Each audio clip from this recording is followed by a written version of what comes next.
দুই পুলিশ কর্মকর্তাকে মারধর মামলার পলাতক আসামি এবার ছুরিকাঘাতে হত্যা করলো স্ত্রীকে। স্বজনরা জানায় 7 বছর আগে প্রেমের সম্পর্কের পর বিয়ে হয় বগুড়া শহরের উত্তর চেলপাড়ার ববি আক্তার ও প্রতিবেশী রোহান ব্যাপারীর। তাদের একটি ছেলে ও একটি কন্যা সন্তান আছে। সম্প্রতি রোহান বেলি নামের আরেক নারীর সঙ্গে পরকীয়া সম্পর্কে জড়িয়ে পড়লে স্ত্রী বাধা দেয়। এ নিয়ে বেশ কিছুদিন ধরে দুজনের ঝগড়া চলছিল।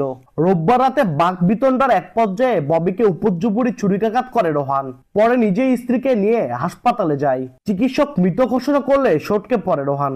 মেয়েটাকে এর আগেও কয়েকবার নির্যাতন করছে এই তার স্বামী রোহান। আমরা বিশ্বাস চাচ্ছি ওই ছেলের একটা মেয়ের সাথে পরে ছিল, তার জন্য ওই মেয়েকে ওকে শিখাই দিছে আমার বোনকে মেরে ফেলাই দিয়ে ওনার সাথে সংসার করার জন্য। পুলিশ বলছে এ ঘটনায় অভিযুক্ত রোহানের বাবা ও মাকে জিজ্ঞাসাবাদের জন্য আটক করা হয়েছে।